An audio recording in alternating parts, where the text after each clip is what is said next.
नमस्कार दोस्तों, मैं आपका दोस्त शिवेश विश्वकर्मा आपके अपने YouTube channel Shivesh study point में आपका स्वागत करता हूं। आज हम जानेंगे कि लेंसों में किन लेंस के नियम को जानेंगे। मैंने लेंस का वीडियो पहले ही बना चुका हूं, इस लिंक डिस्क्रिप्शन बॉक्स में आप देख सकते हैं। आज हम देखेंगे अवतल लेंस द्वारा प्रतिबिंब कैसे बनता है और उत्तल लेंस द्वारा प्रतिबिंब कैसे बनता है। तो आप इस वीडियो के अंत तक बने रहिए। पहले हम जानते हैं प्रतिबिंब बनने के नियम। लेंस से प्रतिबिंब रचना के नियम को जानते हैं। पहला है मुख्य अक्ष के समांतर आपतित हो, और दूसरा फोकस से होकर आपतित, और तीसरा आपका होता है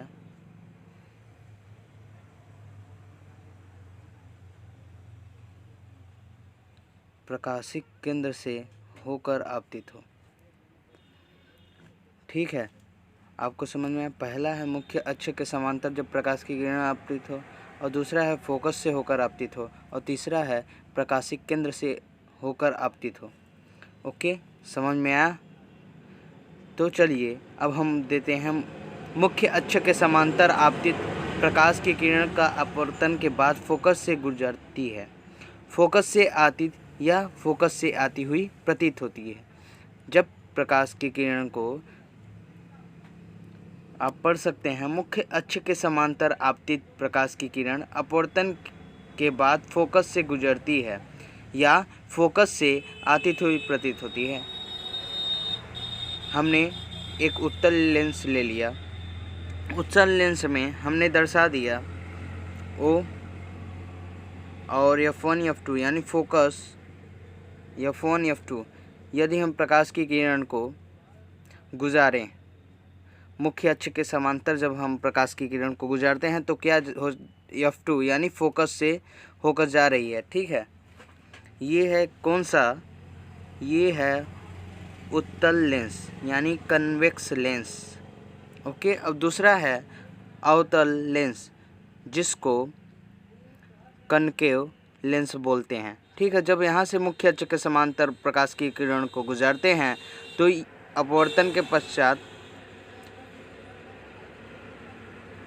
फोकस से जाती हुई प्रतीत होती है, यानी आभासी। देखिए ये ऊपर की ओर चली जा रही है, ये आभासी प्रतीत होती हैं, आभासी रूप से मिलती हैं, फोकस पर आभासी रूप में मिलती हैं। ये कौन सा लेंस है? अवतल लेंस है। दूसरा वाला ये अवतल लेंस है। तो चलिए अब हम आगे देखते हैं। ठीक है, जब दूसरा नियम, लेंस बनने के दूसरे नियम को हम देखते हैं। जब प्रकाश की किरण को, अब हम दूसरा नियम को समझते हैं, किस प्रकार से दूसरा नियम होता है। ओके, समझ में आइए। अब देखिए, फोकस से होकर आपतित प्रकाश की किरण अपवर्तन के बाद मुख्य अक्ष के समांतर हो जाती है। ठीक है, फोकस से होकर आपतित प्रकाश की किरणें अपवर्तन के बाद मुख्य अक्ष के समांतर हो जाती हैं। मैंने ये अवतल लेंस बना दिया, और उत्तल लेंस बना दिया।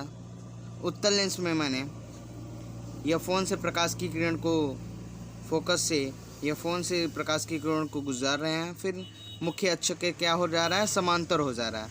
अब हम दूसरा अवतल लेंस में देखते हैं, जब हम F1 से प्रकाश की किरण को गुजारते हैं तो क्या होता है, उसमें किस प्रकार के आते हैं। देखिए, वो गुजारते हैं उससे पहले ही वो क्या हो जा रहा है, मुख्य अक्ष के क्या हो जा रहा है, समांतर, यानी वो मिल नहीं रही हैं। प्रकाश की किरण क्या हो रहा है, मिल नहीं रही हैं, आपस में मिलती हुई प्रतीत होती हैं केवल। बस ये समझ सकते हैं आप कि ये प्रकाश की किरण आ रही है, फिर अपवर्तन हो रहा है, अपवर्तन के बाद मुख्य अक्ष के समांतर हो जा रही हैं। ओके, समझ में आया। अब हम देखते हैं कि जब हम प्रकाशिक केंद्र से किसी चीज़ को गुजारते हैं, यानी प्रकाशिक केंद्र O होता है।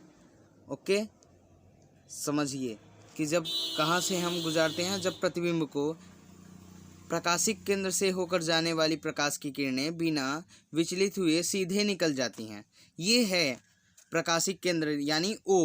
प्रकाशिक केंद्र से जब हम किसी वस्तु के किरण को या किसी किरण को हम प्रकाशिक केंद्र से निकालते हैं तो वो सीधे निकल जाती हैं। इस प्रकार से देख सकते हैं, जब हम प्रकाश की किरण को प्रकाशिक केंद्र से डालें तो वो बिना विचलित हुई वो सीधी निकल गई। यही होता है क्या, प्रतिबिंब बनने के नियम। तीसरी स्थिति, जब हम किसी चीज़ को प्रकाशिक केंद्र से डालते हैं तो वो बिना विचलित हुए निकल जाती हैं। समझ गए? अवतल और उत्तल लेंसों दोनों में प्रतिबिंब बनने के नियम को हमने आज जान लिया। कल की वीडियो में हम बता देंगे, क्योंकि बहुत ज़्यादा लंबा वीडियो हो जाएगा, इसलिए आप लोग पूरा वीडियो भी नहीं देख